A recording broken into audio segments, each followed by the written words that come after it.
Hola a todos.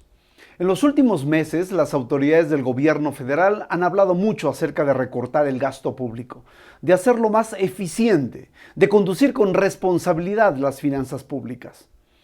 Esto me recuerda a mis propias finanzas personales. En épocas de vacas flacas, es decir, cuando el ingreso se ha menguado, en la familia todos nos hemos visto obligados a reducir nuestro gasto. Los superfluos, por supuesto, pero incluso algunos que considerábamos básicos. Sin embargo, en la economía no pasa lo mismo. En épocas de vacas flacas, cuando el ingreso se cae, solo los ciudadanos que laboramos en el sector privado, que somos la gran mayoría, lo resentimos. Hay un grupo de ciudadanos, unos 5.4 millones de mexicanos que laboran en el sector público, que no sufren consecuencias en sus empleos o en sus ingresos de la mala marcha de la economía, ni siquiera de los recortes presupuestales anunciados.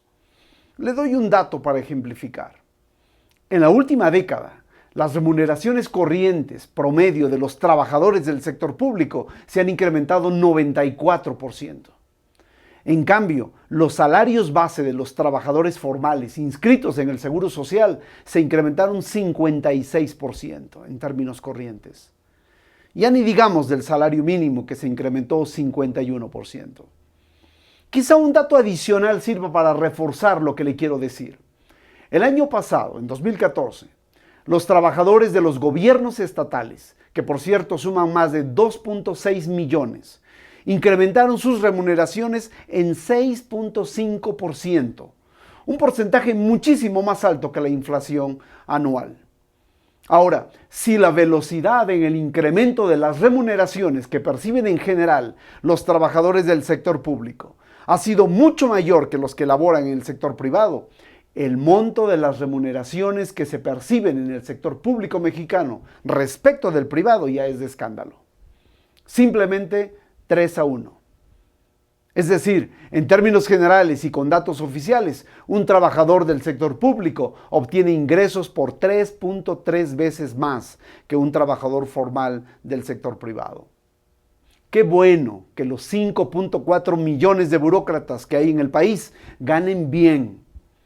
Pero allí no está el problema. El grave problema es que los otros 45 millones de mexicanos que trabajan, por cierto, la mayoría en la informalidad, ganen tan mal. Pero hay otro problema más grave aún, que esos 45 millones de mexicanos que ganan mal mantienen a 5.4 millones de burócratas con mucho mejores sueldos y prestaciones que no están sujetos a sufrir las consecuencias de las malas rachas económicas. Pero por cierto, de los que tampoco sabemos cuál es su nivel de productividad. Por eso no me queda claro el discurso sobre los anunciados recortes al gasto, sobre el presupuesto llamado base cero, sobre la eficiencia y calidad en el gasto público. Creo que cuando se habla del sector público, no se ha ido a fondo en México. No se ha cuestionado lo suficiente sobre el llamado sector público. El lunes nos volveremos a encontrar.